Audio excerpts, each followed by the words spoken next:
ನೀವ್ ಕೇಳಿಸ್ಕೊಂತಿರೋ ಸೌಂಡು ನವಿಲು ಕೂಗ್ಕೊಂತ ಇರೋದು, ಅದ್ರ ಮನೇನ ಓಡ್ದಾಕ್ತಿರೋದಕ್ಕೆ. ರಾತ್ರೋರಾತ್ರಿ 50 ಬುಲ್ಡೋಸರ್ನ ಕಳಿಸಿ ಕಾಡಲ್ಲಿರೋ ಮರನೆಲ್ಲ ಬೀಳ್ಸಕ್ ಸ್ಟಾರ್ಟ್ ಮಾಡ್ತಾರೆ. ಇದಾಗಿದ್ದು ಹೈದ್ರಾಬಾದ್ನ ಕಾಂಚಿಗಚಿ ಬೌಲಿಯಲ್ಲಿ. 400 ಎಕರೆ ಫಾರೆಸ್ಟ್ ಲ್ಯಾಂಡ್ ನ ಗೌರ್ಮೆಂಟ್ ಅವರು ರಾತ್ರೋರಾತ್ರಿ ಕ್ಲೀನ್ ಮಾಡೋ ಪ್ಲಾನ್ ಮಾಡ್ಕೊಂತಾರೆ ಡೆವಲಪ್ಮೆಂಟ್ ಹೆಸರಲ್ಲಿ. ಅಲ್ಲಿನ ಸಿಎಂ ಸ್ಟೇಟ್ಮೆಂಟ್ ಕೊಡ್ತಾರೆ, ಅಲ್ಲಿ ಯಾವುದೇ ಪ್ರಾಣಿ ಪಕ್ಷಿಗಳಿಲ್ಲ ಅಂತ. ಒಂದು NGO PIL ನ ಫೈಲ್ ಮಾಡ್ತಾರೆ ಈ ಲ್ಯಾಂಡ್ ನ ನ್ಯಾಷನಲ್ ಪಾರ್ಕ್ ಗೆ ಕನ್ವರ್ಟ್ ಮಾಡೋದಕ್ಕೆ. ಆದ್ರೆ ಕೋರ್ಟ್ ಹಿಯರಿಂಗ್ ಗಿಂತ ಮುಂಚೆನೆ ಗೌರ್ಮೆಂಟ್ ಅವರು ಈ ಕೆಲಸ ಮಾಡ್ಯಾರ. ಅಲ್ಲಿ ಜನ ಪ್ರೊಟೆಸ್ಟ್ ಮಾಡಕ್ ಸ್ಟಾರ್ಟ್ ಮಾಡಿದ್ದಕ್ಕೆ ಪೊಲೀಸ್ ಈ ಕೆಲಸ ಮಾಡ್ಯಾರ.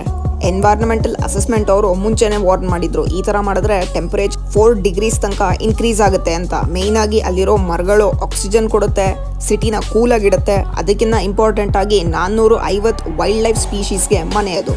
ಅಲ್ಲಿರೋ ಸ್ಟೂಡೆಂಟ್ಸು ಮತ್ತೆ ಆಕ್ಟಿವಿಸ್ಟು ಸ್ವಲ್ಪ ಧೈರ್ಯ ಮಾಡಿದ್ದಕ್ಕೆ ಡಿಫಾರೆಸ್ಟೇಷನ್ ಕೆಲಸನ ನಿಲ್ಸಿದ್ದಾರೆ. ನಾವು ಹೈವೇ ಮಾಡ್ಬೇಕಾದ್ರೆ, ಮನೆಗಳನ್ನ ಕಟ್ಟಬೇಕಾದ್ರೆ ಈಸಿಯಾಗಿ ಮರಗಳನ್ನ ಕತ್ತರಿಸಿ ಬಿಸಾಕ್ಬಿಡ್ತೀವಿ. ಆದ್ರೆ ಇಲ್ಲೊಂದು ಅಮೇಸಿಂಗ್ ಫ್ಯಾಕ್ಟ್ ಇದೆ ನೋಡಿ, ಜಪಾನ್ ನಲ್ಲಿ ಮರಗಳನ್ನ ಕಟ್ ಮಾಡೋದ್ರ ಬದಲು ಅದನ್ನ ರೀಲೊಕೇಟ್ ಮಾಡ್ತಾರೆ.